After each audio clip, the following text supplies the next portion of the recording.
Unlike a car, handling a boat is a team effort, and each member of the crew will have a part to play, particularly when manoeuvring in close quarters. There should be one captain who will allocate tasks to the rest of the crew and, to save confusion, their word is law. So before starting any manoeuvre, make sure the crew all know what is being planned and what they are expected to do.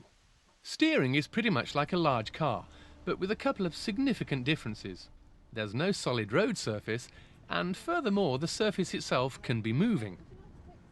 Because of this lack of firm contact, rather than accurately following a set of front wheels as a car would, a boat tends to rotate around a point roughly 1/3 of its length from the bow. This means that both the bow and stern will swing wide when manoeuvring. The fluid surface also means that braking is different too. To slow or stop the boat, it is necessary to put the propeller in reverse. Remember, a heavy boat has lots of momentum, so it'll take several boat lengths to bring it to a complete halt. Reversing is another issue. The boats don't steer in reverse. So, one manoeuvre worth looking at is the boating equivalent of a 3-point turn. Here, the trick is to use the full width of the waterway and swing the wheel to full lock. Once you are closing on the opposite bank, you should put the throttle into reverse. The wheel can be left over on full lock, as the effect will be to slow the boat down whilst the bow continues to swing in the desired direction. The boat will move backwards, and you can continue in this direction as far as it's possible to go before putting the throttle back into forwards.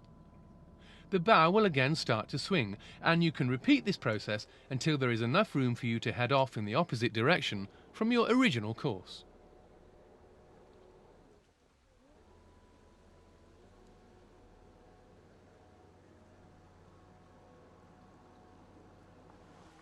In tight spaces, it can sometimes be difficult to turn the boat using just the engine and steering.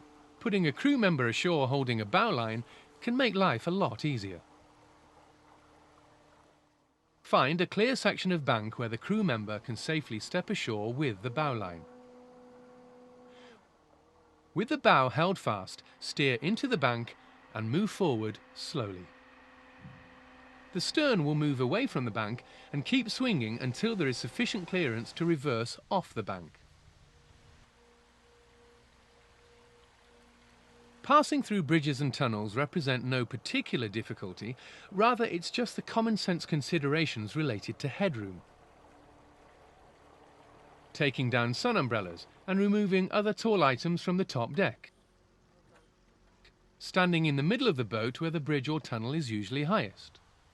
Go forward positively because the steering is more effective at speed. Going slowly reduces the steering effect. It's best to make sure you always go through the middle of a bridge, as they sometimes have wider bases under the waterline to support the structure. The effects of wind and current can make life easier or harder, so it's as well to understand how they come into play when you are manoeuvring. If the wind and current are broadly in the same direction, you can treat them as one force.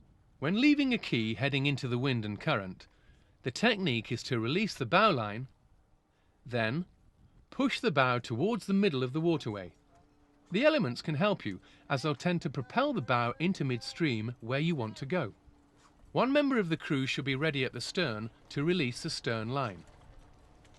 If you are on a very crowded quay with little space between you and the boats around you, a good tip is to take a mooring line and slip it through a convenient ring or bollard towards the middle of the boat. This will stop you drifting back with the wind and current.